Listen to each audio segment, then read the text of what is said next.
Fine. तो इन सब question के आंसर की बात करते हैं कि आज पाइथन का ट्रेंड क्यों है, और पाइथन को 1991 में जिस इंसान ने बनाया था उसके दिमाग में ऐसा क्या था कि उसने पाइथन बना दी, है ना। पाइथन और जावा में कंपैरिजन करना चाहो बिल्कुल कर सकते हो, किसी का किसी से कंपैरिजन कर सकते हो। ये सारी लैंग्वेजेस ही हैं, आपस में कंपेयर की जा सकते हैं।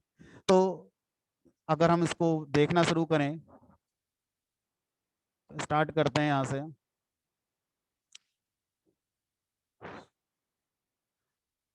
It was first released in 1991 by, किसने बनाया? Guido van Rossum. ये कौन है भाई? ये क्रिएटर हैं पाइथन के, जिन्होंने पाइथन प्रोग्रामिंग लैंग्वेज को बनाया था। अजीब नाम लग रहा है। अजीब इसलिए लग रहा है क्योंकि हम लोग इंडियन है, हम लोगों को नाम सुनने की आदत है, अजय विजय सोनू मोनू सचिन रामू, ऐसे नाम सुनने की आदत है। बट जिस कंट्री से बिलोंग करते होंगे वहां पर ये नाम अजीब नहीं लगेगा, वहां पर ये नाम नॉर्मल लगेगा। उनको हमारे नाम अजीब लगते होंगे, क्या अजय विजय वीरेंद्र सचिन है ये, है ना। तो ये जो गिडो वैन रॉसम है, ये बेसिकली एक रिसर्च ऑर्गेनाइजेशन में काम करते थे जिस समय इन्होंने पाइथन लैंग्वेज को बनाया था। और वो रिसर्च ऑर्गेनाइजेशन हमारा नीदरलैंड्स में सिचुएटेड थे। तो जो रॉसम है, ये नीदरलैंड्स के साथ एक रिसर्च ऑर्गेनाइजेशन में काम करते थे।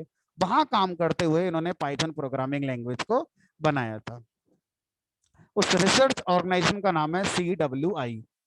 तो ये एक रिसर्च ऑर्गेनाइजेशन है, रिसर्च ऑर्गेनाइजेशन। अब इसकी फुल फॉर्म है सेंट्रम विस्कुंडे एंड इंफॉर्मेटिका। तो उससे कुछ खास सीखने को मिलेगा नहीं, एक नाम है बस, है ना। इंपॉर्टेंट है कि वो एक रिसर्च ऑर्गेनाइजेशन है जो हमारा मैथमेटिक्स एंड कंप्यूटर्स पर रिसर्च करने वाला काम करती है। ठीक है। ये जो ऑर्गेनाइजेशन है, ये कहां पर? नीदरलैंड्स में। नीदरलैंड्स के अंदर ये ऑर्गेनाइजेशन हमारी लोकेटेड है।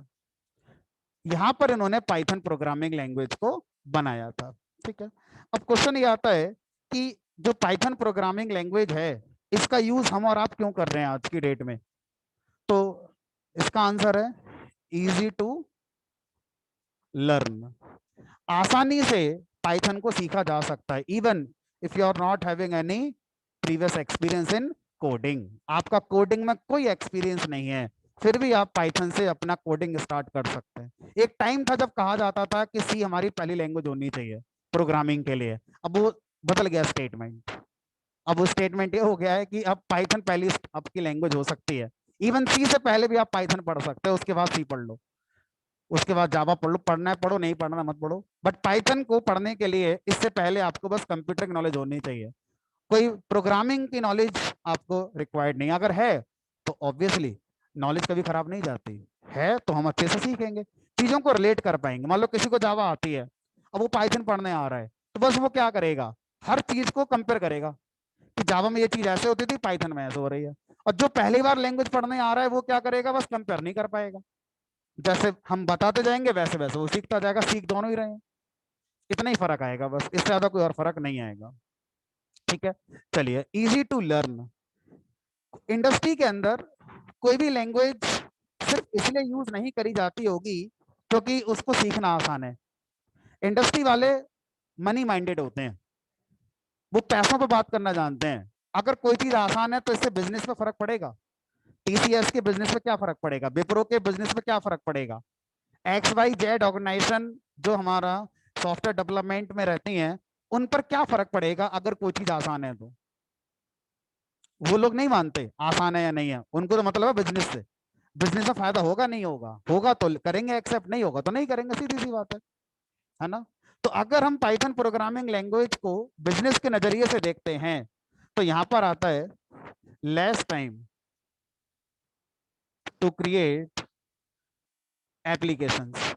अगर आप पाइथन के थ्रू कोई एप्लीकेशन बनाएंगे, आ जाइए, अगर आप पाइथन के थ्रू कोई एप्लीकेशन बनाते हैं तो आपका जो डेवलपमेंट टाइम होगा ये कम लगेगा।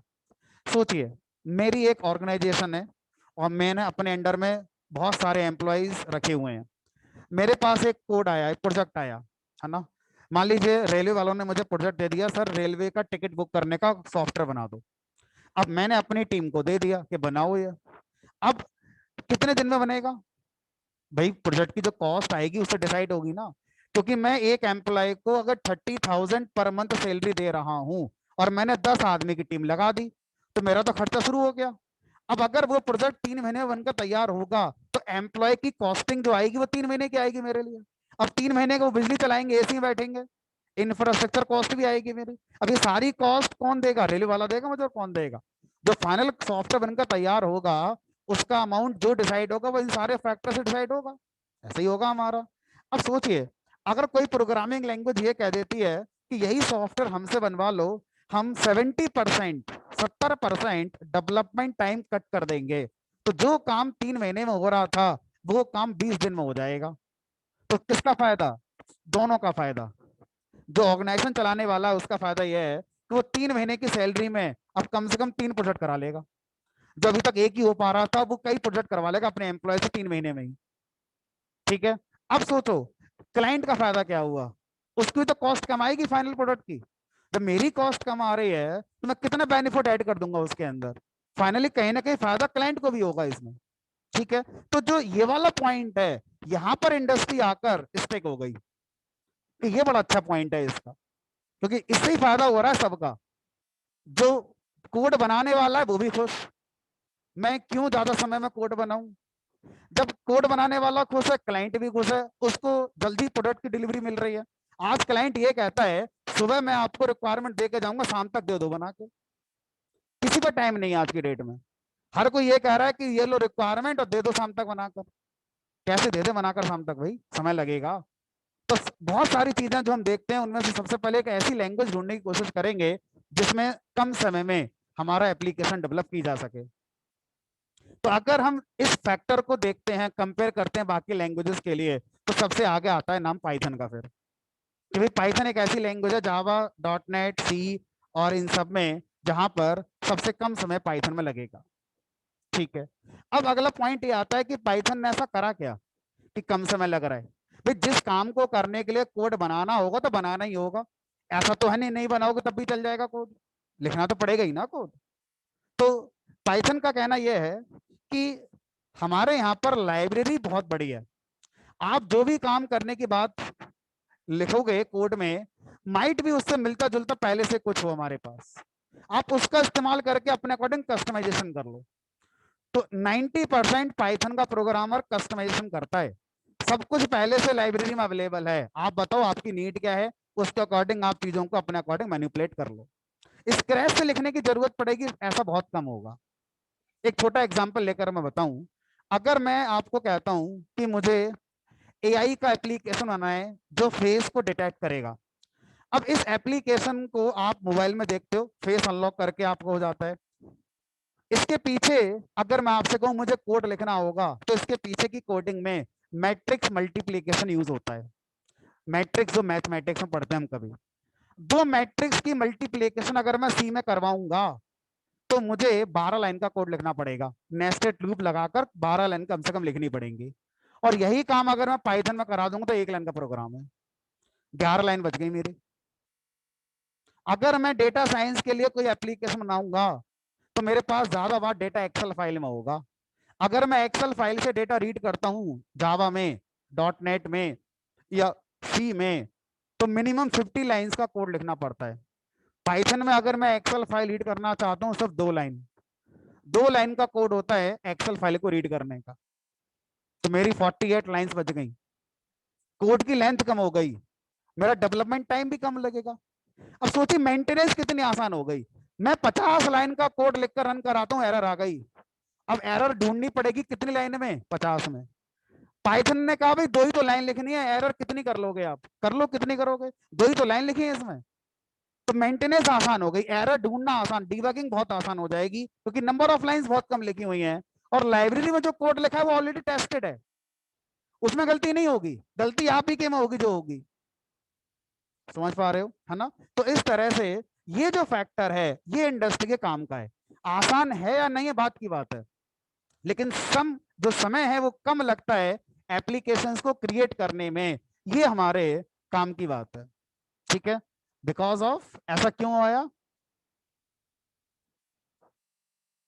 Because of huge library support. ठीक है, तो अब पाइथन की library day by day grow होती जा रही है।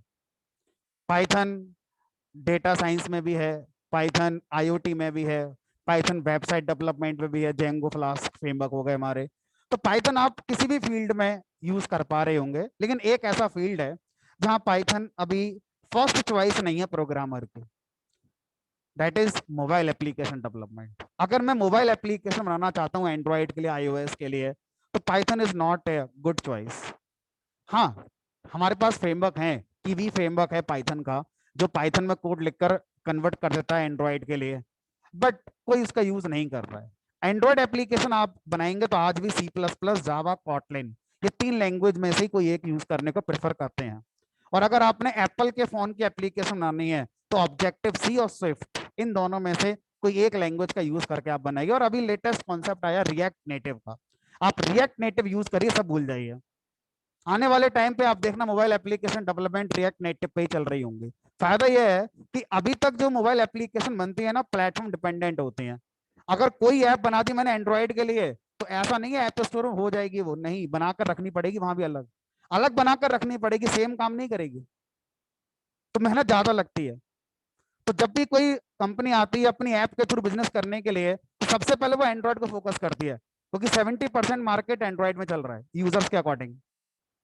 फिर उसके बाद वो एप्पल के लिए बनाती है, विंडोज के लिए सोचते ही नहीं, बनाओ बनाओ मत बनाओ। कितने यूजर विंडोज पे हैं, मोबाइल के अंदर, सिस्टम में नहीं, मोबाइल के अंदर। हाँ, तो इस तरह से अगर हम देखें तो मोबाइल एप्लीकेशन डेवलपमेंट पाइथन अभी भी अच्छी लैंग्वेज कंसीडर नहीं करी जाती। ठीक है, अब ये बताइए कि पाइथन में सब अच्छा ही अच्छा है या कोई बुरा भी है? कोई डाउन साइड है पाइथन का या नहीं, या सब पॉजिटिव आती हैं पाइथन के साथ? डाउन साइड भी है, और शायद वो डाउन साइड की वजह से ही ये अब तक हमारे साथ नहीं थी। 1991 में बन गई, लेकिन हम अब पढ़ रहे हैं उसको, शायद वो डाउन साइड ही वो वजह होगी। क्या है? Poor performance. अगर आपने पाइथन का कोड एग्जीक्यूट कराया तो ज्यादा समय लेगा एग्जीक्यूशन में, डेवलपमेंट टाइम कम लेता है, लेकिन जब कोड को डेवलप करने के बाद रन भी तो कराओगे, तभी तो आउटपुट देगा।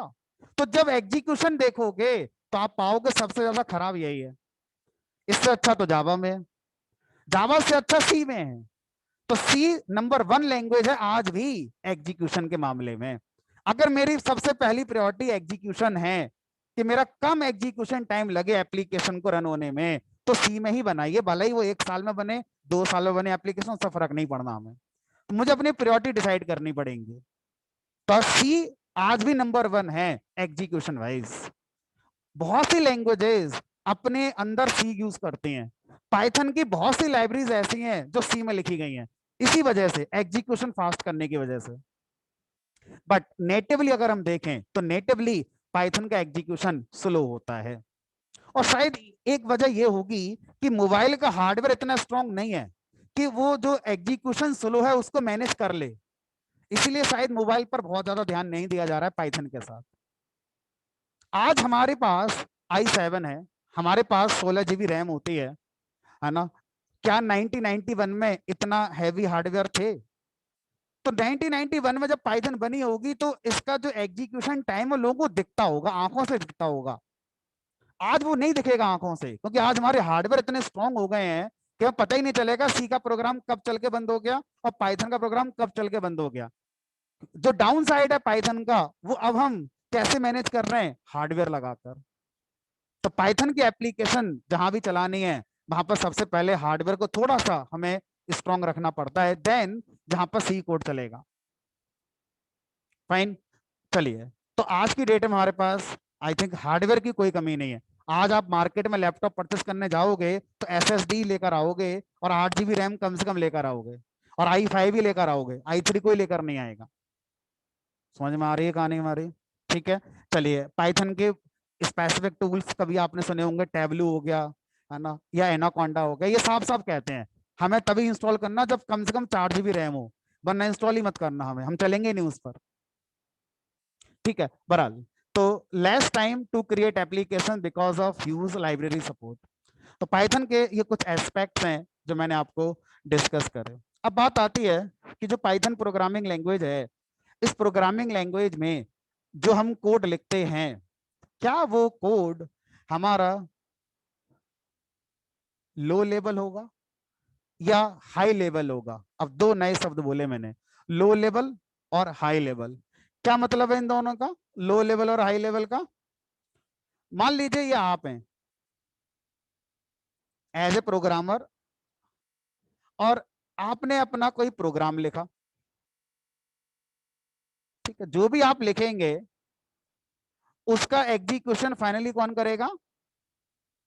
सीपीयू करेगा, ठीक है? अब सीपीयू को क्या ए बी सी डी का समझ में आता है? हमने कहा नहीं। सीपीयू को क्या समझ में आता है? 0 1 0 1 0 1। तो अब प्रोग्रामर कह रहा है तो मैं क्या यहाँ पर 0 1 में प्रोग्राम लिखूं? 0 1 0 1 0 1 मेरी समझ में कुछ आएगा फिर? अब अगर प्रोग्रामर कहता है कि नहीं, मैं तो 0 1 में लिख ही नहीं पाऊंगा, समझ ही नहीं आएगा, मैं तो इंग्लिश लाइक स्टेटमेंट यूज करूंगा, if, else, for, I, J, plus, minus, greater than, less than. तो यहां पर जो आप लिख रहे हो वो इंग्लिश लाइक स्टेटमेंट लिखते हो, English like statement. Grammar English की नहीं फॉलो करनी है, प्रेजेंट टेंस और past tense, grammar language, Python language की फॉलो करनी है। इंग्लिश लाइक यहां पर कोड होगा। अब इस कोड को जब मैं रन कराऊंगा सीपीयू से तो मना कर देगा, कहेगा मुझे एबीसीडी आती नहीं है, मुझे क्या आता है, मुझे तो मशीन कोड पढ़ना आता है, 0 1 0 1 0 1।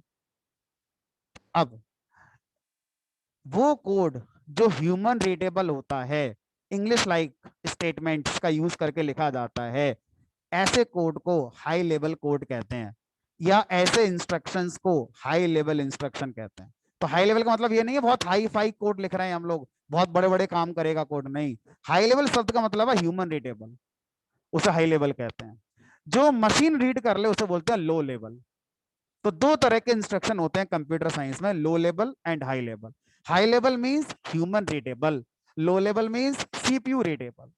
तो अब प्रॉब्लम यह है कि अगर प्रोग्रामर इंग्लिश लाइक कोड लिखेगा, हाई लेवल कोड लिखेगा, तो सीपीयू को समझ में नहीं आएगा, तो क्या करोगे? हमने कहा बीच में एक लेकर आएंगे, ट्रांसलेटर। ट्रांसलेटर क्या करेगा? ट्रांसलेटर, हमने कहा ट्रांसलेटर इस इंग्लिश लाइक स्टेटमेंट को पहले चेक करेगा अकॉर्डिंग टू लैंग्वेज रूल, आप लिख रहे हैं नहीं लिख रहे हैं, सिंटैक्टिकली सब चेक करेगा। सब कुछ सही होने पर क्या बना देगा? लो लेवल बनाकर सीपीयू को पास कर देगा। ये आपका यहां से जाएगा लो लेवल।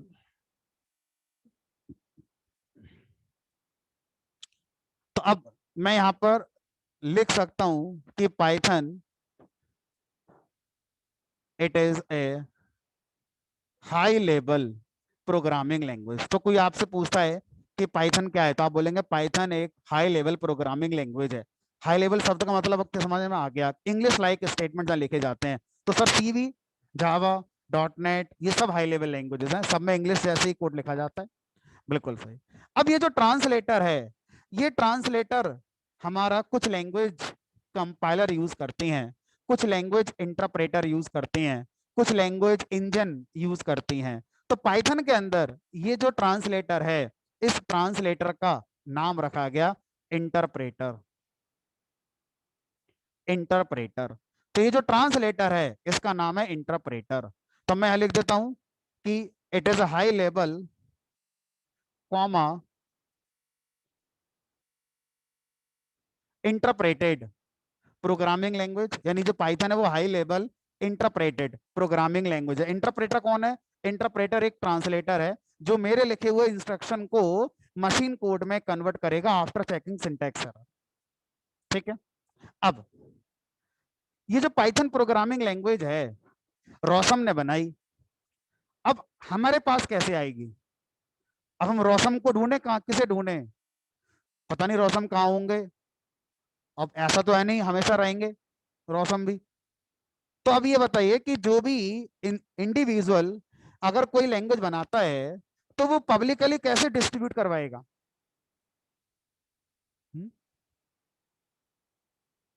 तो क्या करा 2001 में, यानी कि 10 साल बाद, 10 साल तक पाइथन का डिस्ट्रीब्यूशन इसी तरह से हुआ कि इंडिविजुअली पाइथन रॉसम जिसके साथ काम करते थे, जैसे शुरू में थे CWI के साथ नीदरलैंड में, उसके बाद उन्होंने यूएस का एक रिसर्च ऑर्गेनाइजेशन ज्वाइन किया, उसके बाद एक और कोई ज्वाइन किया, तो जहां जहां जाते थे उसी के साथ मिलकर डिस्ट्रीब्यूट करते थे पाइथन के लिए। बट 2001 में इन्होंने ऑफिशियल एक अपनी ऑर्गेनाइजेशन बनाई, यानी कि रॉसम ने 2001 में खुद की अपनी एक ऑर्गेनाइजेशन फॉर्म करी जिसका नाम है पाइथन सॉफ्टवेयर फाउंडेशन। शॉर्ट में इसे बोलते हैं PSF। और इसकी वेबसाइट बनाई गई www.python.org। तो 2001 से जिसको भी पाइथन चाहिए python.org वेबसाइट पे जाएगा और वहां से डाउनलोड करके ले आएगा। पाइथन को मेंटेन करना, मेंटेन शब्द का मतलब यहां पर यह है कि सर 1991 में पाइथन बनाई गई थी, तब से लेकर आज तक पाइथन में उतना ही है, कुछ नया ऐड नहीं करा गया होगा, कुछ गलतियां हुई होंगी उनको सही नहीं करा गया होगा, बिल्कुल किया गया होगा। तो कौन करेगा, रॉसम ही करेंगे सारे काम? नहीं, पाइथन सॉफ्टवेयर फाउंडेशन के अंदर अपने इंजीनियर्स होंगे जो पाइथन को आज मेंटेन करते होंगे, जरूर उनको गाइड करने के लिए मेंटर करता होंगे कौन, रॉसम। बट ये काम आज PSF कर रही है, पाइथन सॉफ्टवेयर फाउंडेशन। ठीक है, तो PSF बताती है कि पाइथन का आज ये वर्जन रिलीज हमने करना है या पाइथन में ये चेंजेस हमने करना है, हमें रोशन के पास नहीं जाना है, अब हमें उस ऑर्गेनाइजेशन से मतलब है। समझ में आ रहा है? ठीक है, तो इस तरह से अगला क्वेश्चन ये आता है कि सर ये बताओ, जब हम इस ऑर्गेनाइजेशन पर जाएंगे, चलते हैं www.python.org, ये ऑफिशियल वेबसाइट है जहां से पाइथन को डाउनलोड करना है। तो यहां से जब मैं डाउनलोड्स बटन पे, डाउनलोड्स ऑप्शन पे जाऊंगा, तो यहाँ पर नजर आएगा डाउनलोड फॉर विंडोज, यानी कि विंडोज के लिए ये है, लिनक्स का अलग होगा, मैकिन्टोश का अलग, तो हर ऑपरेटिंग सिस्टम के लिए पाइथन का जो इंस्टॉलर है वो अलग अलग आता है। तो ये विंडोज के लिए है, और विंडोज के लिए भी ध्यान रखेंगे कि ये विंडोज 10 के लिए है। विंडोज 7 विंडो 8 पे पाइथन 3.9.6 वर्जन नहीं चलेगा। अगर आपके सिस्टम में विंडोज 7 है तो आप 3.4 या 3.5 इंस्टॉल करिएगा। ठीक है, बट मैं रिकमेंड करूंगा कि अगर पॉसिबल है तो आप विंडो 10 अपग्रेड कर लीजिए, क्योंकि आने वाले टाइम पर जो हम पाइथन में टूल्स यूज करेंगे या जो लाइब्रेरीज पढ़ेंगे वो विंडो 10 के अकॉर्डिंग लिखी गई हैं, और जो नए फीचर्स हैं वो 3.8 से ज्यादा ऐड करे गए हैं हमारे। तो आप अपने अकॉर्डिंग इस चीज को देख सकते हैं, यहाँ पे लिख भी दिया है नोट करके कि विंडो 7 पर नहीं चलेगा, तो 7 की बात कर रहे हैं, 8 पे भी नहीं चलता है ना। 8 8 ज्यादातर लोगों के पास है नहीं, इसलिए उन्होंने 7 ही लिख दिया। अब अगला क्वेश्चन है कि जब मैं यहाँ पे क्लिक करूंगा तो ये तो नहीं बोलेगा अकाउंट बनाओ, लॉग इन करो फेसबुक से, जीमेल से, या पैसे दो, खरीदो हमसे, ऐसा तो कुछ नहीं है। ओपन सोर्स, क्या बोलते हैं इस चीज को, ओपन सोर्स, यानी कि पाइथन एक high level interpreted open source programming language है। ठीक है, यहाँ पे क्लिक करेंगे, इसको मैं हटा देता हूँ सब, सिंपली क्लिक करना है, डाउनलोड पे क्लिक करेंगे, अराउंड 27 MB का सेटअप है, मुश्किल से 2 से 5 सेकंड में अकॉर्डिंग टू इंटरनेट स्पीड आपका डाउनलोड हो जाता है। ये आपका पाइथन मेरे सिस्टम में डाउनलोड हो गया। अब सर इसे इंस्टॉल करना है तो कर सकते हैं, हमने कहा बिल्कुल करिए इंस्टॉल। अगर आपके में पहले से इंस्टॉल हुआ तो अगर पहले से सेम वर्जन इंस्टॉल हुआ तो बोलेगा अपग्रेड करने के लिए, कि मॉडिफाई करना है क्या, कुछ फाइल मिस हो गई थी पहले आपकी, ऐसा कुछ बोलेगा हमसे।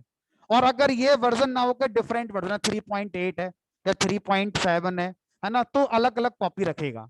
तो अगर मैं अलग अलग वर्जन इंस्टॉल करता हूं तो सबकी अलग अलग कॉपी हमारी मेंटेन होती है विंडोज में। ऐसा नहीं है एक ऊपर एक अपग्रेड हो जाएगा, नहीं, हर वर्जन की अलग अलग कॉपी मेंटेन करी जाएगी। तो अगर मैं अपने सिस्टम में बात करूं तो शायद मेरे में ये वर्जन सेम इंस्टॉल्ड है। अगर मैं दोबारा इंस्टॉल करूंगा तो देखो मॉडिफाई, रिपेयर, अनइंस्टॉल ऐसे करने की बोल रहा है। तो मैं क्या करता हूं, मैं यहाँ पर इसको अनइंस्टॉल कर देता हूँ। ठीक है, तो मुश्किल से 1.5 मिनट 2 मिनट लगेगा अनइंस्टॉल होने में, और इतना ही समय लगेगा दोबारा से इंस्टॉल करने में, है ना।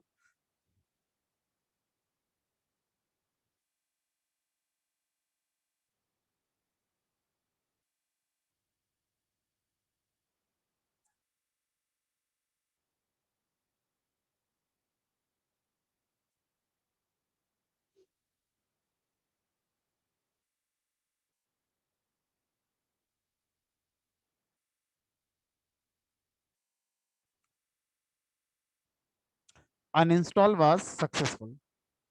अब फिर से इसे इंस्टॉल करते हैं। तो डाउनलोड्स फोल्डर में मेरे सिस्टम में क्या होगा,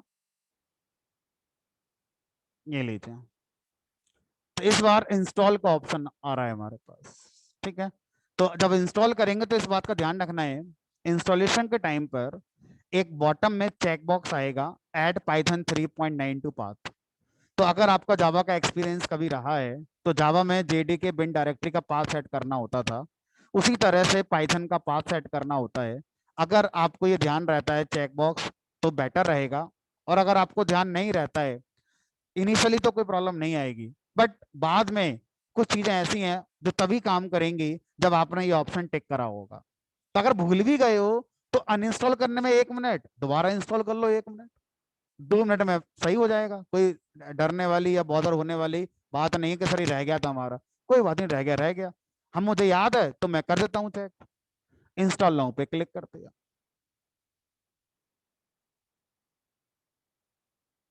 अच्छा, ये पाइथन का जो लोगो है ना, वो पाइथन का डिक्शनरी मीनिंग रिप्रेजेंट करता है, अजगर। पाइथन का हिंदी मीनिंग क्या है डिक्शनरी में, अजगर, सांप, ऐसा सेंस आता है ना। तो उसी फन को देने के लिए पाइथन टीम ने क्या करा, पाइथन का लोगो डिजाइन करा कॉम्बिनेशन ऑफ टू स्नेक्स, एक फन सेंस देने के लिए। इसका कोई अजगर से मतलब नहीं है, सांप से कोई मतलब नहीं है पाइथन का, जस्ट एक फन सेंस देने के लिए पाइथन का logo combination of two snakes design कर दिया। ये भी बाद में करा था 2007 में। उससे पहले पाइथन का लोगो ये नहीं था, उससे पहले लोगो कुछ और था। जब पाइथन धीरे धीरे पॉपुलर होना शुरू हो गई थी तो लोगों के दिमाग अजगर आता था कि पाइथन वाला अजगर होता है, सांप होता है। तो उसी सेंस को एक फन दे दिया और combination of two snakes Python का लोगो बना दिया, और एक कॉपीराइट हो गया, पेटेंट ले लिया गया इसका। कोई और यूज करेगा नहीं कर पाएगा, इलीगल है वो अगर करता है तो। ठीक है, सेटअप वाज सक्सेसफुल, क्लोज करते हैं। ठीक है, अब जो मैंने अभी पाइथन का सेटअप इंस्टॉल किया है, इस पाइथन के सेटअप के साथ क्या क्या चीजें मुझे मिली होंगी। हमने कहा सबसे पहले तो आपको इंटरप्रेटर मिला होगा, क्योंकि आपका पाइथन कोड लिखोगे तो ट्रांसलेट होगा मशीन कोड में, इंटरप्रेटर ये काम करेगा। इंटरप्रेटर आपको मिल गया, अलग से इंटरप्रेटर आपको डाउनलोड करने की ढूंढने की जरूरत नहीं है, सेटअप के साथ इंटरप्रेटर आ गया। फिर लाइब्रेरी, लाइब्रेरी भी कुछ ना कुछ आई होंगी हमारी। तो पाइथन में दो तरह की लाइब्रेरीज होती हैं, एक है थर्ड पार्टी लाइब्रेरी, एक होती है स्टैंडर्ड लाइब्रेरी। स्टैंडर्ड लाइब्रेरी का मतलब है वो जो पीएसएफ ने बनाकर सेटअप के साथ दे रखी है। थर्ड पार्टी लाइब्रेरी वो जो कोई और बनाता है, जैसे गूगल ने बनाई, आईबीएम ने बनाई, फेसबुक ने बनाई। बहुत सारे वेंडर्स हैं जिन्होंने अपने प्रोजेक्ट्स के लिए पहले अपनी लाइब्रेरीज बनाई और फिर बनाकर यूज करा, टेस्ट करा, और फिर उसको पब्लिकली ओपन सोर्स कर दिया। गूगल ने बहुत सारी बनाई है ऐसे। ठीक है, तो थर्ड पार्टी लाइब्रेरीज कहलाती हैं। तो सेटअप के साथ थर्ड पार्टी लाइब्रेरीज नहीं आएंगी, इसके साथ हमारी सिर्फ स्टैंडर्ड लाइब्रेरीज आएंगे, स्टैंडर्ड लाइब्रेरीज। और सबसे इंपॉर्टेंट पार्ट कि जब आप पाइथन का कोड लिखेंगे तो कहाँ लिखेंगे, पाइथन का प्रोग्राम बनाएंगे तो कहाँ लिखोगे, नोटपैड पे लिख सकते हो, हमने कहाँ लिख सकते हैं। तो नोटपैड पे लिखने के बाद रन कैसे कराओगे, नोटपैड तो नहीं जानता पाइथन को, पाइथन क्या होती है, वो तो एक जनरल टेक्स्ट एडिटर है, वो तो किसी लैंग्वेज को नहीं जानता। तो फिर कमांड प्रॉम्प्ट पे जाएंगे, और कमांड प्रॉम्प्ट से फिर कोई कमांड होगी, जैसे फोल्डर क्रिएट करने की कमांड होती है MKDIR, इसी तरह से चेंज डायरेक्टरी CD कमांड होती है, इसी तरह से पाइथन इंटरप्रेटर को लॉन्च करने की कमांड होती होगी। वो कमांड लिखेंगे तब चलेगा, थोड़ा कॉम्प्लेक्स हो जाएगा। तो क्या करा, इस पाइथन सेटअप के साथ पाइथन के स्पेसिफिक एक एडिटर बंडल करके दे दिया गया, और उसका नाम है IDL, integrated development and learning environment. क्या है ये एडिटर, तो आप आइडल एडिटर के अलावा पाईचार्म एडिटर है उसका भी यूज कर सकते हैं, जुपिटर का यूज कर सकते हैं, स्पाइडर यूज कर सकते हैं, VS कोड आप यूज कर सकते हैं। तो मल्टीपल एडिटर्स हैं, बट ये सब अलग से आपको डाउनलोड करने पड़ेंगे। बट आइडल एडिटर सेटअप के साथ बंडल करके दिया जा रहा है, अलग से डाउनलोड करने की जरूरत आपको नहीं पड़ेगी। ठीक, अब मेरे सिस्टम में पाइथन डाउनलोड हो गया, मैंने इंस्टॉल कर लिया, पाइथन का थ्योरेटिकल पोर्शन मैंने आपको बता दिया। अब शुरू होती है अपनी प्रोग्रामिंग वाला पोर्शन। तो मैं अपना पहला प्रोग्राम लिखना चाहता हूँ, तो कैसे लिखूं। हमने कहा आइडल एडिटर ओपन करिए, तो आप नोटपैड से भी कर सकते हैं, बट मैं आइडल फॉलो कर रहा हूँ। यहाँ लिखेंगे सर्च बार में आईडीएलई। जब आप सर्च बार में आईडीएलई टाइप करेंगे तो आपको आइडियल एडिटर का आइकन दिखाई देगा। अगर आपके में पाइथन सेटअप इंस्टॉल नहीं है तो ये नहीं आएगा। ऐसा नहीं है कि विंडो है और सीधा सर्च बार में लिख दिया आइडियल और कह रहे हैं सर मेरे में तो नहीं आ रहा। पाइथन इंस्टॉल करेंगे तो आएगा आपके में भी। और अगर मैंने सर 3 वर्जन कर रखे हैं इंस्टॉल तो 3.9 भी है, मान लो 2 दिन बाद 4 आ गया तो वो भी कर लिया मैंने, तो कौन सा आइडल यूज होगा? हर पाइथन इंस्टॉलर के साथ उसी वर्जन का आइडल दिया जाएगा। तो अगर मेरे सिस्टम में 3 पाइथन इंस्टॉल होती तो 3 आइडल नजर आते, जैसे लिख कर ना आइडल 3.9, ऐसे ही एक और आता आइडल 3.8, एक और आता आइडल 4.0। जिस पे क्लिक करोगे जो लॉन्च करोगे वो उसी वर्जन पर हमारा एग्जीक्यूट करेगा कोड के लिए। ठीक है, तो मैंने इसको क्लिक कर दिया आइडल को, ये आपका आइडल शेल बनकर मेरा आ गया। अब मुझे क्या करना है, मुझे यहाँ पर कोड बनाना है। तो आइडल शेल पर जनरली कोड हम नहीं लिखते, हम चाहें तो यहाँ लिख सकते हैं बट जनरली हम अवॉइड करते हैं। क्यों अवॉइड करते हैं? जो भी कोड मैं शेल पे लिखूंगा वो परसिस्ट नहीं होगा, वो कहीं सेव नहीं होगा। अगर मैंने कोई कोड लिखा तो मुझे उसका आउटपुट दिख जाएगा, अगर वही कोड मुझे दोबारा देखना है तो नहीं चलेगा, दोबारा लिखना पड़ेगा। वो कोड मुझे आपको पॉइंटर में देना है तो ऑप्शन ही नहीं है वो। तो जनरली हम शेल पर किसी स्टेटमेंट को टेस्ट करने के लिए अगर कुछ लिखना है तो लिख सकते हैं। जस्ट फॉर एग्जाम्पल, कोई मुझसे ये कह दे आके कि पाइथन में ना इंक्रीमेंट ऑपरेटर नहीं होता, आई प्लस प्लस। अब मैं नहीं मानता इस बात के लिए, तो प्रॉपर कोड बनाओगे एक, उसमें लिख के देखोगे, फिर इंटरप्रेटर को दोगे, फिर वो बताएगा एरर है या नहीं है। इसका कोई मीनिंगफुल आउटपुट मुझे किसी को देना तो है नहीं, अपने लिए सीखना है मुझे बस कि हाँ भाई पाइथन में ये होता है कि नहीं होता है। तो ऐसे स्टेटमेंट को यहाँ लिखकर टेस्ट करके देखा जा सकता है। अगर वो एरर आ गई इसका मतलब है कि ये पाइथन में नहीं होता है, चले गया मतलब वो होता है। तो किसी भी टेस्टिंग करने के लिए कोई स्टेटमेंट अगर आप देखना चाहते हैं तो शेल पे वो टेस्ट किया जा सकता है। प्रॉपर कोडिंग आपको पाइथन फाइल में करनी चाहिए। तो पाइथन फाइल कहाँ से आएगी अब? तो शेल का यूज क्या है फिर? शेल का यूज है इनपुट आउटपुट इंटरफेस करने के लिए।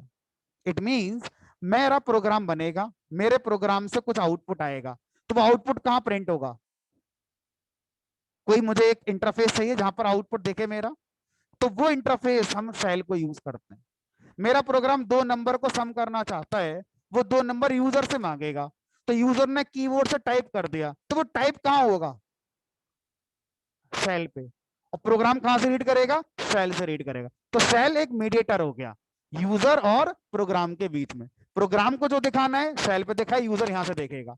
यूजर को कुछ पास करना है प्रोग्राम के लिए, शेल पे लिख कर जाए, प्रोग्राम शेल से रीड कर लेगा हमारा। तो जो शेल है वो इनपुट आउटपुट इंटरफेस की तरह हम लोग जनरली यूज करते हैं। ठीक है, चलिए अब फाइल कहां से बनेगी? तो इस शेल पर एक ऑप्शन आएगा फाइल का, न्यू फाइल। ये आपका आइडल एडिटर हो गया, जहां पर आप नोटपैड की तरह अपना जो भी लिखना चाहते हैं वो कोड लिख सकते हैं।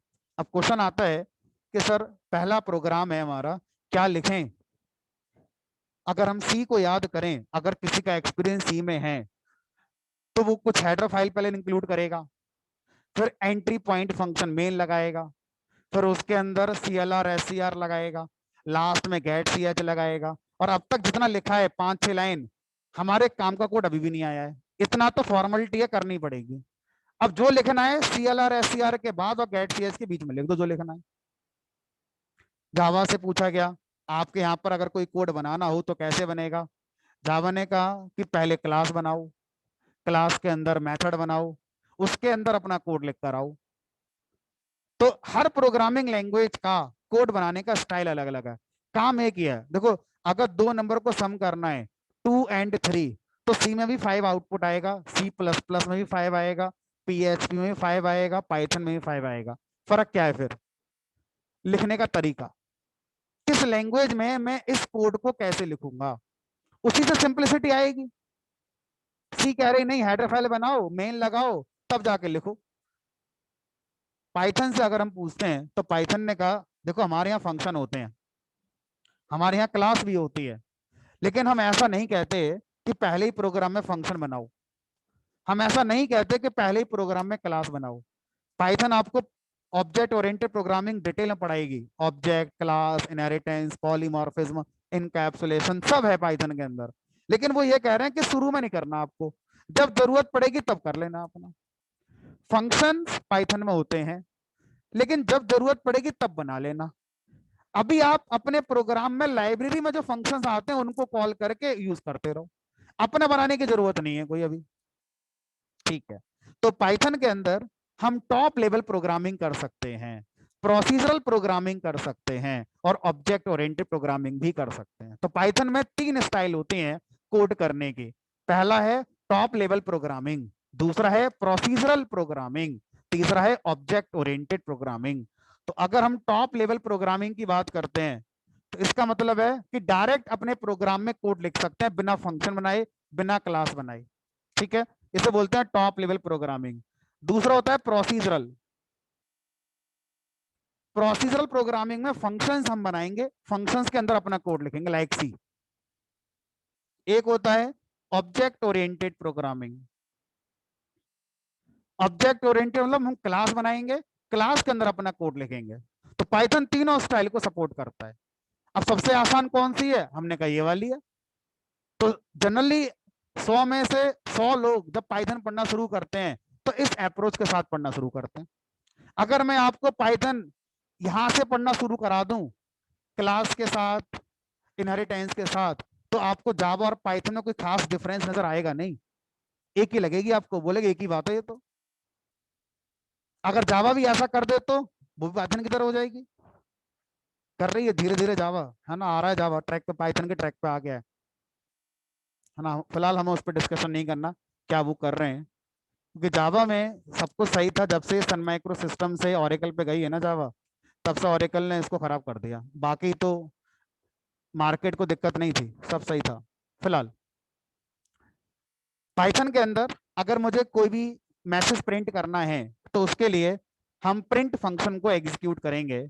और प्रिंट पाइथन का एक लाइब्रेरी फंक्शन है, PRINT।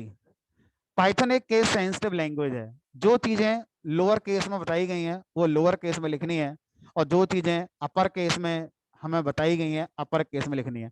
इंग्लिश ग्रामर का रूल फॉलो मत करना कि किसी भी सेंटेंस का पहला वर्ड का पहला लेटर है पी कैपिटल कर देते हैं, ऐसा कोई कॉन्सेप्ट नहीं है। ये इंग्लिश की ग्रामर नहीं लगेगी, यहाँ पर प्रोग्रामिंग लैंग्वेज की ग्रामर लगेगी। और उस ग्रामर के अंदर हमारा यहाँ पर पी छोटा बनेगा। ठीक है, उसके बाद अगर प्रिंट एक लाइब्रेरी फंक्शन है तो इसके आगे पैरेंथेसिस का पेयर लगाएंगे। पैरेंथेसिस का पेयर, जब भी किसी नाम के आगे पैरेंथेसिस का पेयर लगाते हैं तो इसको फंक्शन कॉल कहा जाता है, फंक्शन कॉल या फंक्शन एग्जीक्यूशन कहा जाता है। अब क्या प्रिंट करना चाहते हो, आप कोई भी मैसेज प्रिंट कर सकते हो। मैं लिख दिया दिस इज पाइथन।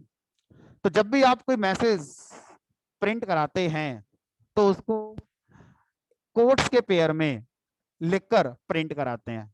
तो आप डबल कोट्स का पेयर यूज कर सकते हैं, सिंगल कोट्स का पेयर यूज कर सकते हैं। तो मैं डबल कोट्स से मैसेज स्टार्ट करता हूं और डबल कोट से मैसेज क्लोज करता हूं।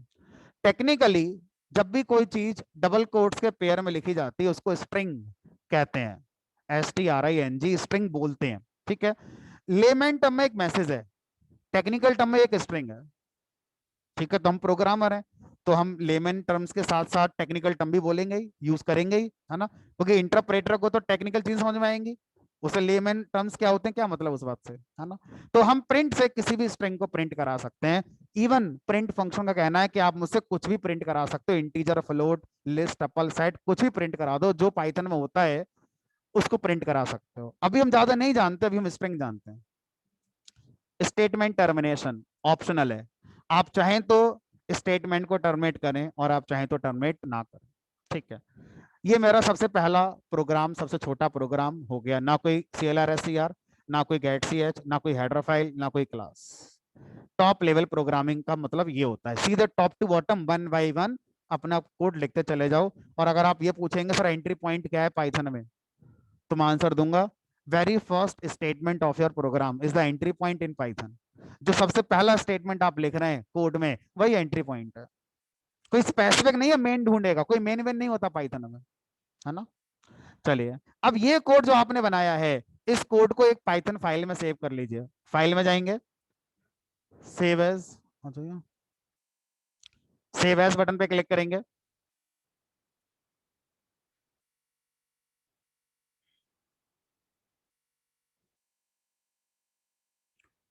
और यहाँ पर अब आपका जो ये प्रोग्राम सेव हो रहा है, किस डायरेक्टरी में आप सेव करना चाहते हैं वो डायरेक्टरी आप अपने सिस्टम में स्पेसिफाई करिए।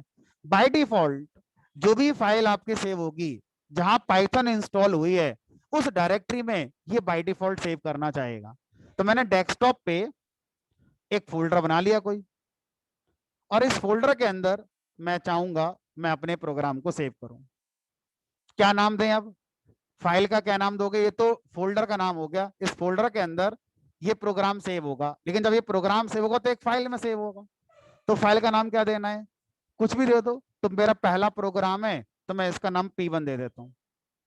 एक्सटेंशन, एक्सटेंशन आपको देने की नीड नहीं है। बाय डिफॉल्ट जो आइडल एडिटर है पाइथन फाइल का एक्सटेंशन ऑटोमेटिकली .py लगा देता है। ठीक है, अगर आप नोटपैड से कोड बना रहे होते तो ऑब्वियसली आपको ही .py एक्सटेंशन भी ऐड करना पड़ता, क्योंकि नोटपैड नहीं जानता पाइथन क्या होती है, जावा क्या होती है। वो तो जनरल पर्पस टेक्स्ट एडिटर, लेकिन ये जानता है क्योंकि ये पाइथन के स्पेसिफिक एडिटर है, बनाई पाइथन के लिए गया है ना। तो अब मैं यहाँ पर सिंपल सेव पे क्लिक कर दूंगा, तो ये हमारा इस फोल्डर में जाके ये सेव हो गया। ठीक है, अब सर इसको रन कैसे कराएं? इसको रन करने के लिए सबसे पहले सिंटैक्स एरर चेक करो, इसमें कोई सिंटैक्स एरर तो नहीं है। अगर सिंटैक्स एरर नहीं है तो फिर इसका मशीन कोड बनाओ। मशीन कोड किसको पास करो? सीपीयू को पास करो। तो ये सारा काम कौन करेगा? इंटरप्रेटर। तो जो इंटरप्रेटर है उसको बुलाओ, कहाँ मिलेगा वो?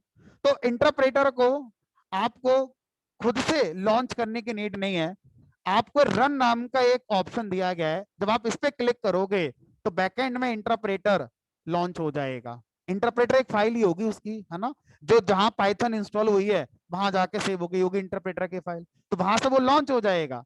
आप इस पे जाएंगे, रन मॉड्यूल पे क्लिक करेंगे, तो जैसे मैं इस पे क्लिक करूंगा इंटरप्रेटर लॉन्च होगा। इस p1.py फाइल को रीड करेगा, इसको सिंटैक्टिकली चेक करेगा, सब कुछ सही होने पर मशीन कोड बनेगा, मशीन कोड सीपीयू के पास जाएगा, मेरा आउटपुट शेल पर आएगा। इतना बोलने में मुझे 8 से 10 सेकंड लग गए, होने में नहीं लगेंगे, है ना। अब अगर मैं इस कोड को दोबारा रन, सर जो मशीन कोड बना वो कहाँ गया? डिलीट हो गया। इंटरप्रेटर जो मशीन कोड बनाता है कहीं सेव नहीं करता, डिलीट कर देता है ना। क्यों? इस प्रोग्राम को मैं 10 बार रन कराऊंगा तो 10 बार मशीन कोड बनेंगे, तो सब सेव करता रहे वो। और इस तरह के हजारों प्रोग्राम बनाऊंगा। समझ में आ रही है कहानी? तो यहाँ पर रन पे क्लिक करा, फिर से रन हो गया। आउटपुट कहाँ आ रहा है? आइडल शेल पर। सर अगर ये शेल क्लोज होता तो, मान लो ये ओपन ही नहीं होता, तो जब आप इसे रन पे क्लिक करेंगे तो ये ऑटोमेटिकली शेल को लॉन्च कर देगा। अगर पहले से शेल है तो उसी के आगे लिखना शुरू करेगा आउटपुट। और अगर शेल पहले से नहीं होता, आप इसे क्लोज कर दें, जब आप क्लिक करेंगे रन पे तो डायनेमिकली लॉन्च कर देगा फिर।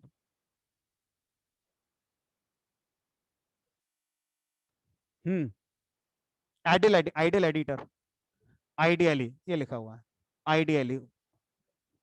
ये आइडियल शेल है, ये आइडियल एडिटर है। आउटपुट कैसे आएगा? ओपन कैसे किया था दोबारा देखो। मान लीजिए मैंने सब क्लोज कर दिया, अब मुझे क्या करना है? आइडियल एडिटर को लॉन्च करना है फिर से। सर्च बार में जाएंगे, आइडियल टाइप करेंगे, तो by default IDLE shell open होता है। इसके आइडियल शेल पे एक फाइल का मेन्यू आता है, इस पे क्लिक करके न्यू फाइल, फिर आपका एडिटर आ जाएगा ये। ठीक है, अब मान लीजिए मुझे नया पाइथन फाइल नहीं बनाना, जो मैं बना चुका हूं उसी को दोबारा रन करना है कल परसों, या किसी को देना है पेन ड्राइव में, तो अपने सिस्टम में रखने के बाद वो रन कैसे करेगा? अभी हमने जो सीखा वो ये कि मैंने बनाया और बनाकर फिर रन करवा लिया। ठीक, चलते हैं अंदर। तो जहां पर आपने प्रोग्राम बनाया था पाइथन का, उस जगह जाएंगे और उस फाइल पर राइट क्लिक करेंगे, डबल क्लिक नहीं करना है। डबल क्लिक करेंगे तो कुछ ऐसा नजर आएगा, राइट क्लिक करेंगे, राइट क्लिक, और एडिट विद आइडल का ऑप्शन आएगा, और यहाँ पर एडिट विद आइडल पे क्लिक करेंगे और ये आपका आइडल एडिटर में ओपन हो जाएगा, फिर इसे आप रन कर दीजिए। तो इस तरह से पाइथन के प्रोग्राम को आइडल एडिटर पर लिखा जा सकता है और उसको इजीली रन किया जा सकता है।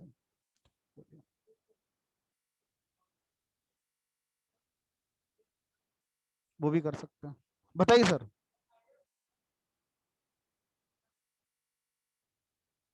हाँ, तो अब बात बैठ गई है, इसमें कंपाइल होगा या नहीं होगा। तो मैंने बताया इंटरनली हमारा जो इंटरप्रेटर है वो कैसे बिहेव करता है वो देखिए।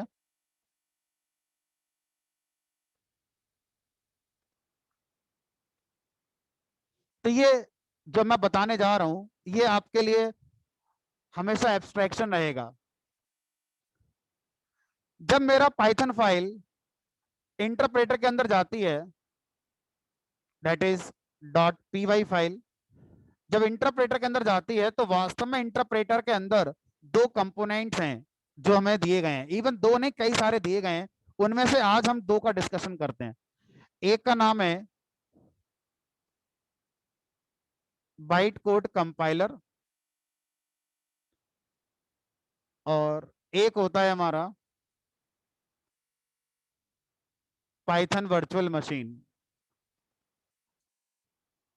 पाइथन वर्चुअल मशीन, जिसको शॉर्ट में हम लोग पीवीएम के नाम से जानते हैं। अब हमें इसमें कोई इंटरेस्ट नहीं है कि जेवीएम को देखकर पीवीएम बना या पीवीएम को देखकर जेवीएम बना। हम इस बात में नहीं जानना चाहते। जो हमें मिला हुआ है हम उसको डिस्कस कर रहे हैं। तो इंटरप्रेटर के अंदर दो चीजें होती हैं, एक होता है बाइट कोड कंपाइलर, एक होता है पाइथन वर्चुअल मशीन पीवीएम। जब हम अपनी पाइथन फाइल को इंटरप्रेटर को देते हैं, यानी जब हम रन बटन पे क्लिक करते हैं, तो इंटरनली सबसे पहले पाइथन फाइल हमारा हैंड ओवर करी जाती है इस कंपाइलर के लिए। ये जो कंपाइलर है इसको पार्स करता है। पार्स का मतलब इसमें सिंटैक्स एरर चेक करता है, जो पाइथन के रूल्स हैं उनके अकॉर्डिंग आपने कोड लिखा है कि नहीं लिखा है।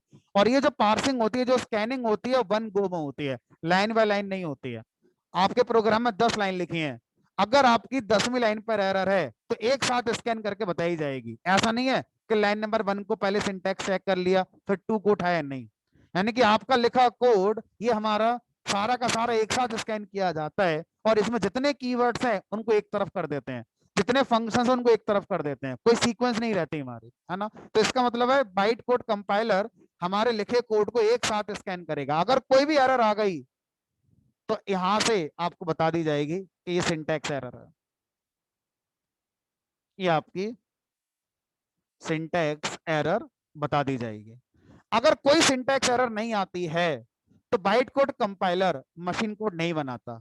बाइट कोड कंपाइलर क्या करता है, एक इंटरमीडिएट कोड बनाएगा, इंटरमीडिएट कोड बना देता है। उसको इंटरमीडिएट कोड क्यों बोल रहे हैं, क्योंकि वो जो कोड बनेगा आफ्टर कंपाइलेशन वो ना तो ह्यूमन रीडेबल है, ना इंसानों को समझ में आएगा, और ना ही वो सीपीयू रीडेबल है। ना तो वो हाई लेवल है ना वो लो लेवल है। तो क्या बोलेंगे उसे, इंटरमीडिएट कोड। इंटरमीडिएट कोड को एक फैंसी नाम दे दिया गया, बाइट कोड। तो बाइट कोड एक फैंसी टर्म है इंटरमीडिएट कोड के लिए। इट मींस ना तो वो मेरी समझ में आएगा और ना वो सीपीयू को समझ में आएगा। तो यहां पर मैं उसका फैंसी नाम लिख रहा हूं, बाइट कोड। क्या बनकर तैयार हो गया, मेरा बाइट कोड बनकर तैयार हो गया। इस बाइट कोड को एक फाइल में सेव किया जाता होगा, जनरली वो डॉट पीवाईसी फाइल होती है। अब ये जो बाइट कोड वाली फाइल है इसको अगले वाले कंपोनेंट को पास किया जाता है जिसका नाम है PVM, Python virtual machine. PVM क्या करता है, बाइट कोड वाली फाइल को लाइन बाई लाइन रीड करता है, और पहली लाइन रीड करेगा बाइट कोड की, मशीन कोड बनाएगा, और आगे किसको पास कर देगा, सीपीयू के लिए। यह है मेरा सीपीयू।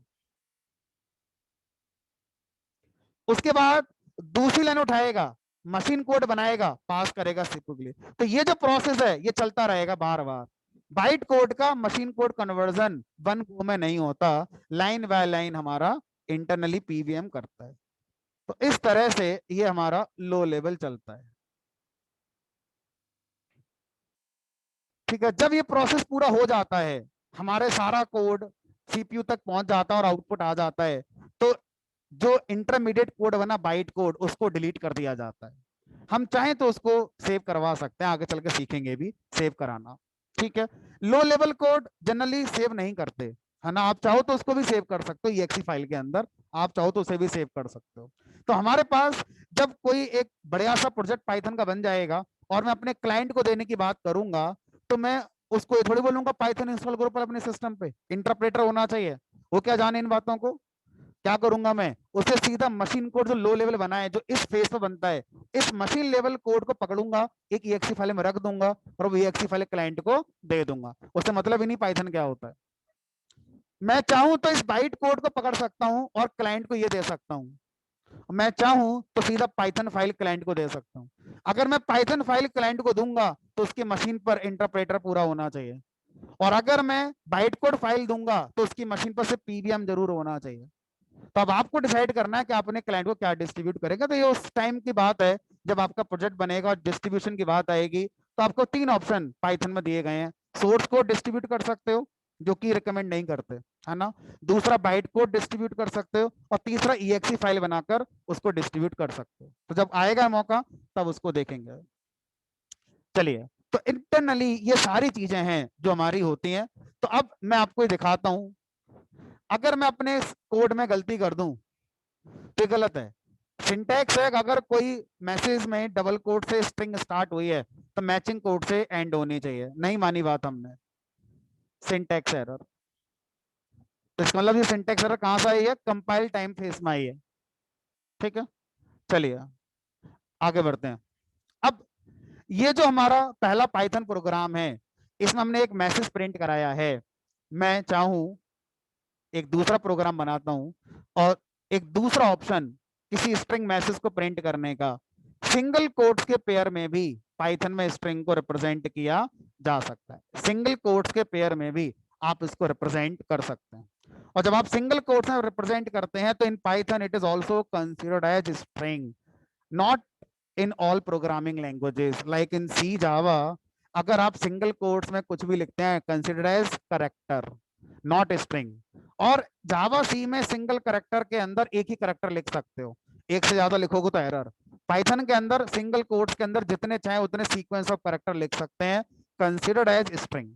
डबल कोट्स का पेयर, सिंगल कोट्स का pair, both are considered as string in Python. So अगर मैं इसे रन कराऊंगा तो इसका भी सेम आउटपुट आएगा। अब अगर मैं कोई पैराग्राफ प्रिंट करना चाहूं तो पैराग्राफ, मान लीजिए मैंने लिखा दिस इज पाइथन। अब मैं इसको यहाँ क्लोज नहीं कर रहा हूं, मैं अगले लाइन पर आ गया, मैं लिख दिया it was first released in 1991। फिर लिख दिया मैंने it is easy to learn. क्या हम किसी स्ट्रिंग को एक से ज्यादा लाइन पर कंप्लीट कर सकते हैं, यहां पे शुरू हुई और यहां कंप्लीट करी। मल्टी लाइन स्ट्रिंग या पैराग्राफ स्ट्रिंग का कॉन्सेप्ट C++ जावा में नहीं देखा गया था। जावा ने JDK 11 में ऐड करा है, पढ़ता कोई नहीं है, बस कर ही दिया उन्होंने ऐड, है ना। लेकिन जितना हमने पढ़ा अपने कॉलेज में, तो मल्टी लाइन स्ट्रिंग तो नहीं देखी, यहाँ भी एरर आ रही है। बट पाइथन में मल्टी लाइन स्ट्रिंग या पैराग्राफ स्ट्रिंग होती है, ठीक है। और उसको लिखने के लिए आप 3 टाइम्स डबल कोट से स्ट्रिंग स्टार्ट करेंगे और मैचिंग कोट से स्ट्रिंग को क्लोज करेंगे। 3 टाइम्स डबल कोट से स्ट्रिंग स्टार्ट करेंगे और मैचिंग कोट से जब क्लोज करेंगे तो वो स्ट्रिंग मल्टी लाइन स्ट्रिंग कहलाती है, और एक से ज्यादा लाइन पर आप उसे लिखकर कंप्लीट कर सकते हैं।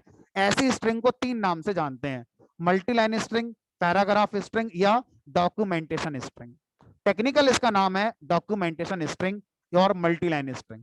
पैराग्राफ स्ट्रिंग हमें देखने में लग रही है इसलिए हमने इसको पैराग्राफ स्ट्रिंग कह दिया।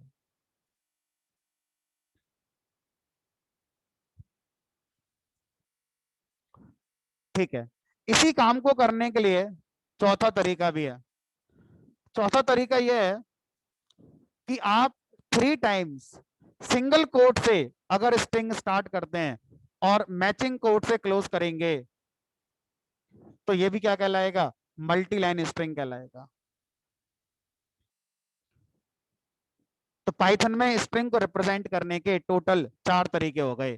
पहला तरीका हो गया ये, इसमें आप स्ट्रिंग को लिख सकते हैं, जो चाहे वो आप लिखें। दूसरा हो गया सिंगल कोट्स वाला नोटेशन। तीसरा हो गया 3 टाइम्स डबल कोट्स। चौथा हो गया 3 टाइम्स सिंगल कोट्स का पेयर।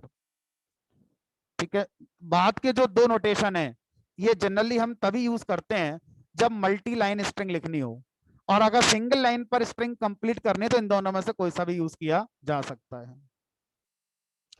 तो ये चार ऑप्शन मुझे नहीं लगता किसी और लैंग्वेज में अवेलेबल होंगे, है ना। तो अब आगे चलते हैं।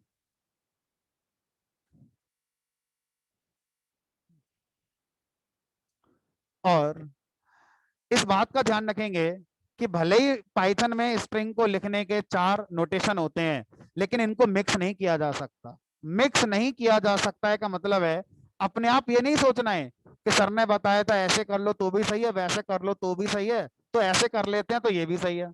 अपने आप एज्यूम नहीं कर लेना है। मैचिंग कोड होना चाहिए, मैचिंग वाला। अगर आपने स्ट्रिंग को डबल कोड से स्टार्ट करा है तो डबल कोड से ही क्लोज होनी चाहिए।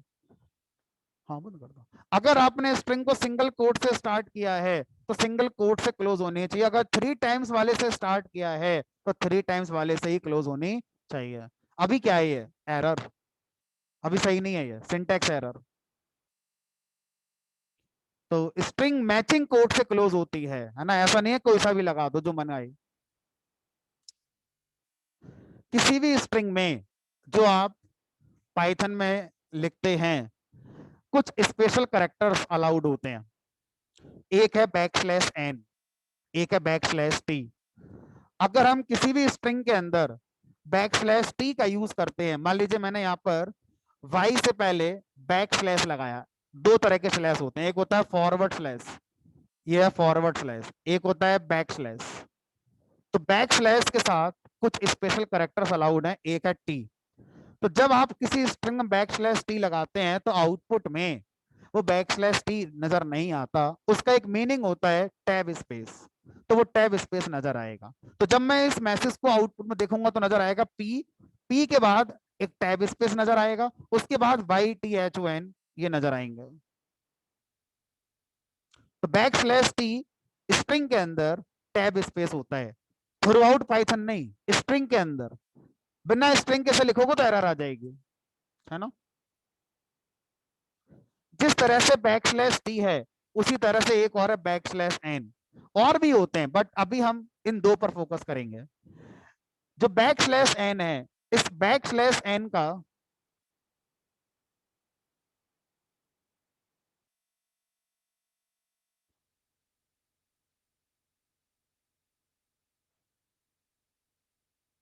ये लो, ठीक है, थोड़ा फॉन्ट साइज बड़ा कर दिया। तो बैक स्लैश एन का हमारा मतलब होता है न्यू लाइन, आउटपुट में लाइन ब्रेक करना।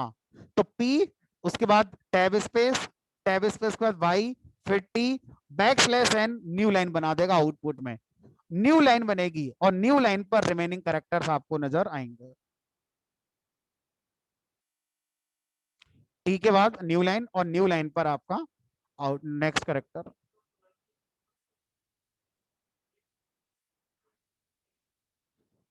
सी जावा सी प्लस प्लस वाले यही करते हैं, उन पे है ही नहीं ऑप्शन कुछ और। अगर हम सी पढ़ रहे होते और पैराग्राफ में कोई मैसेज प्रिंट करना होता तो इसी पर डिपेंडेंसी हमारी होती। तो यही ऑप्शन निकलता है सी और जावा वालों के पास। तो हमारे पास ये भी है वो भी है, जो आपको अच्छा लगता है वो आप यूज कर सकते हैं, ठीक है। अब अगर आपसे कोई कहे कि मुझे आउटपुट में ये जो स्पेशल करेक्टर्स होते हैं backslash T backslash N as it is चाहिए, मुझे इनका मीनिंग नहीं चाहिए, तो कैसे होगा? क्या हम इनको आउटपुट में प्रिंट करा सकते हैं? तो पाइथन के अंदर अगर किसी भी स्ट्रिंग को प्रीफिक्स आर दे दिया जाए, प्रीफिक्स आर दे दिया जाए, तो ऐसी स्ट्रिंग रॉ स्ट्रिंग कहलाती है। और रॉ स्ट्रिंग का मतलब होता है उसमें कोई भी स्पेशल करेक्टर स्पेशल नहीं है, सब रॉ करेक्टर हैं, एज इट इज कंसीडर होंगे।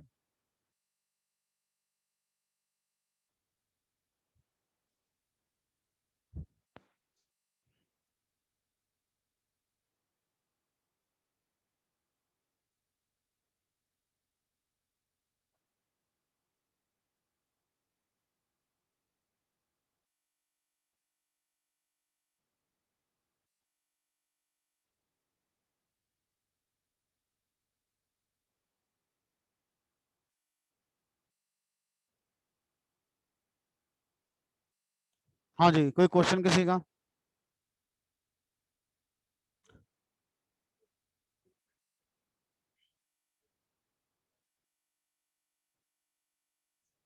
जो मैसेज बॉक्स आता है ना, उसको आप डिटेल में पढ़ेंगे, उसमें लिखा होता है कि क्या गलती है। हम बस उसको ऊपर से हेडिंग पढ़ लेते हैं, सिंटैक्स एरर, उसके अंदर एक और लिखकर आता है, वो डिटेल एक्सप्लेनेशन होता है उसका एरर का।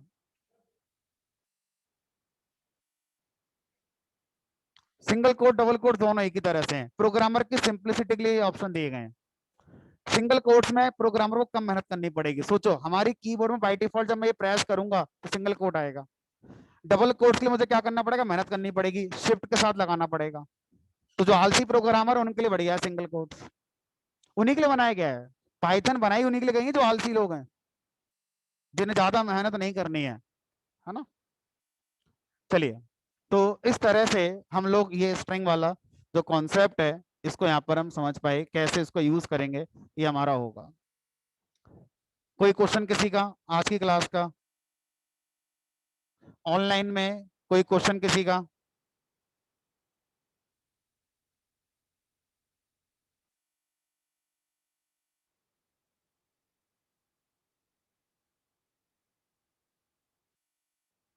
चलिए, आज की क्लास हम यहीं पर खत्म करते हैं।